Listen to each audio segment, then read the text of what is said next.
Bom, pessoal, então, para começar, eu queria começar conversando com você, Diego.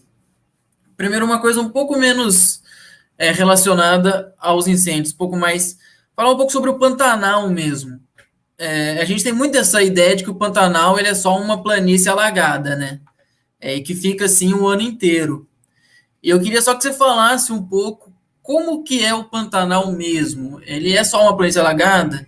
Ou não? Ele tem outras coisas? Ele tem, por exemplo, florestas ou pequenos bosques e tudo mais. Só para a gente dar uma entendida o que, que foi perdido, né? Dentre muitas coisas, o que, que a gente acabou perdendo ali, que a gente nem sabe, acaba nem sabendo o que, que perdeu. Cara, então, o Pantanal, ele é conhecido aí mundialmente como maior planície alagada do mundo, ou alagável do mundo, mas ele é influenciado por um ciclo de cheia e de seca. Então, boa parte do ano ele está seco e uma outra parte ele acumula muita água. Nesse ano, assim como já aconteceu em 2019, e o que esperamos aí, baseado nas informações de quem estuda a meteorologia e estuda o clima, é que essa tendência de seca continue por mais 3 anos. Então, esse cenário pode se repetir nos próximos 3 anos, com essa seca sendo mais intensa devido à diminuição das chuvas. Esse ano choveu menos de 40% em relação à média anual pro Pantanal.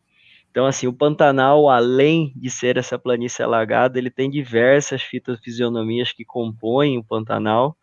Desde quando pensamos nas florestas primárias, ainda encontramos ali árvores gigantescas em algumas áreas do Pantanal, essa vegetação muito diferente. O Pantanal, a mais conhecida divisão do Pantanal, ele é dividido em 11 sub-regiões, e cada uma dessas sub-regiões tem sua flora e fauna bem característica, né? Tem, tem um pouquinho de Mata Atlântica, tem um pouquinho de Cerrado, tem um pouquinho de floresta chiquitana boliviana.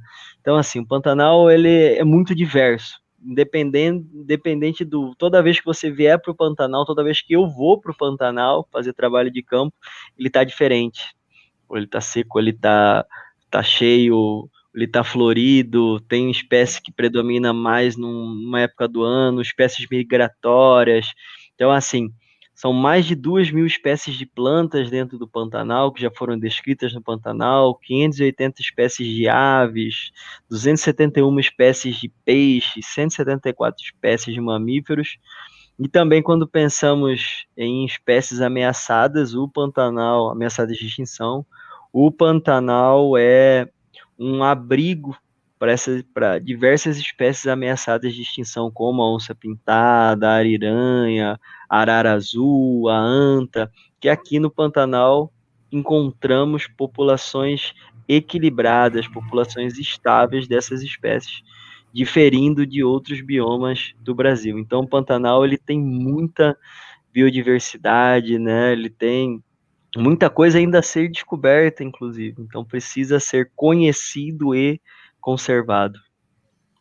O Pantanal, como todos os biomas brasileiros praticamente, né, precisa muito ainda ser estudado para a gente ter realmente essa noção, porque a gente sabe esse número enorme aí de espécies que você falou, é só o que é conhecido, né? A gente não tem Ah, ideia mesmo, né? A gente não, a gente pode fazer uma projeção estatística e tudo mais, mas saber quantas espécies tem.